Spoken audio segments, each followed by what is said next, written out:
एक बार की बात है, एक राजा था जो बहुत शक्तिशाली और अमीर था। उसके पास वह सब कुछ था जो वह कभी भी चाह सकता था। लेकिन वह खुश नहीं था। वह जीवन के अर्थ के बारे में सोचने लगा।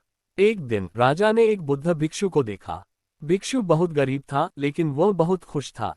राजा भिक्षु के पास गया और उसने उनसे पूछा कि वह इतना खुश क्यों है। भिक्षु ने राजा से कहा कि वह खुश है क्योंकि उसके पास जो कुछ भी है उसके लिए वह आभारी है। उसने राजा को बताया कि जीवन का अर्थ खुशी ढूंढना है और खुशी दूसरों की मदद करने में पाई जाती है। राजा भिक्षु के शब्दों से प्रभावित हुआ। उसने फैसला किया कि वह भी खुश रहना चाहता है। उसने अपना राज्य छोड़ दिया और एक भिक्षु बन गया। राजा ने कई वर्षों तक एक भिक्षु के रूप में जीवन जीना सीखा। उसने दूसरों की मदद करना सीखा और वह बहुत खुश हो गया। एक दिन राजा एक गांव में चल रहा था जब उसे एक भूखा और प्यासा आदमी मिला। आदमी बहुत दुखी था। राजा ने आदमी को खाना और पानी दिया। उसने आदमी से बात की और उसे पता चला कि आदमी बहुत गरीब है और उसके पास रहने के लिए कोई जगह नहीं है। राजा ने आदमी को अपने साथ रहने की पेशकश की।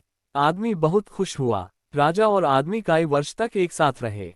राजा ने आदमी की देखभाल की और आदमी राजा का बहुत आभारी था। एक दिन आदमी की मृत्यु हो गई। राजा दुखी था, लेकिन वह खुश भी था कि वह आदमी की मदद करने में सक्षम था। राजा ने आदमी को दफनाया और उसकी कब्र पर एक पत्थर रखा। पत्थर पर राजा ने लिखा, यहाँ एक आदमी निवास करता है जिसने मुझे खुशी का अर्थ सिखाया। राजा ने अपने जीवन के बाकी दिनों को दूसरे की मदद करने में बिताया। वह बहुत खुश हुआ और वह जानता थी कि उसने एक अच्छा जीवन जीना है। कहानी का नैतिक है कि खुशी दूसरों की मदद करने में पाई जाती है। जब हम दूसरों की मदद करते हैं तो हम खुद को भी मदद करते हैं। हम खुश और संतुष्ट महसूस करते हैं। हम जानते हैं कि हमने दुनिया में बदलाव लाया है। तो बाहर जाओ और दूसरों की मदद करो। आपको खुशी मिलेगी।